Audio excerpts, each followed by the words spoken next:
Assalomu alaykum aziz o'quvchilar. Bugun men sizlarga davomiy, ya'ni cheksiz tipdagi tenglamalarni ishlash usulini tushuntirib o'taman. Ya'ni bu yerda x plus normalmi x plus 6 taqsim x plus 6 taqsim x plus 6 taqsim x plus 6 taqsim x plus cheksiz ketdi u. Yozib chiqqan bo'lsak, do'st ketmay qoladi. Demak, cheksiz deb tasavvur qilamiz. Endi buni qanday ishlaymiz?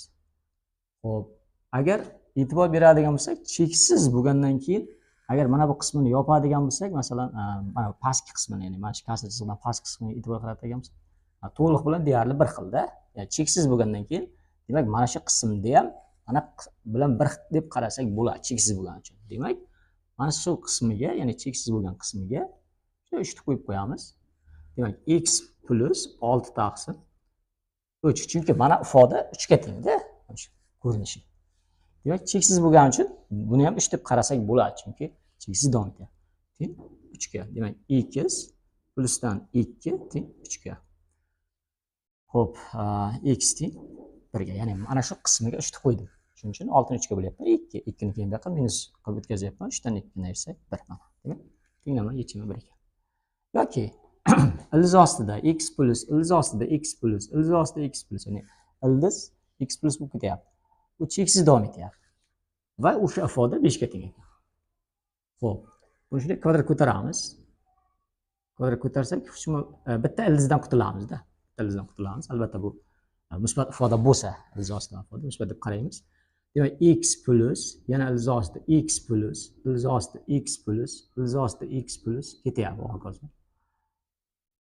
Cheksiz bo'lgani uchun, demak 5 kvadrat 25.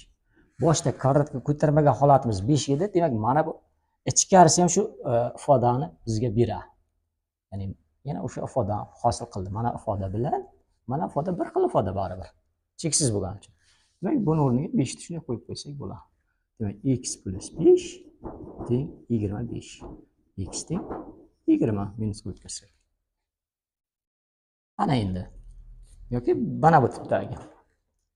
Xo'p. Bu yerda 3-darajali ildiz ostida x kvadrat ko'paytirilgan. 3-darajali ildiz ostida x kvadrat ko'paytirilgan. 3-darajali ildiz ostida x kvadrat va hokazo cheksiz ketyapti. O'sha ifodamiz 49 ga teng. Demak, buni kubga oshiramiz. Kubga oshirsak, mana bitta ildizdan qutulamiz. X kvadrat ko'paygan kubni darajali ildiz ostida yana shu ifodada x kvadrat, kubni darajali ildiz ostida x kvadrat, kubni darajali ildiz ostida x kvadrat va hokazo ketaveradi. Teng 49 da kubiga. Endi boshda kubga oshirmagan holatimizdagi ifoda bilan mana ifoda bir xil ifoda. Cheksiz bo'lgani uchun buni o'rniga 49 qo'ysak, xato bo'lmaydi. Ko'paygan 49 teng 49 da kubi. Demak, 49 dan qutulsak, x kvadrat teng 49 da kvadrat. 49 da kvadrat musbat son bo'lgani uchun, ya'ni x topadigan bo'lsak, plus minus 49. 1 va 2 ikkita yechimi chiqadi. Plus minus 49.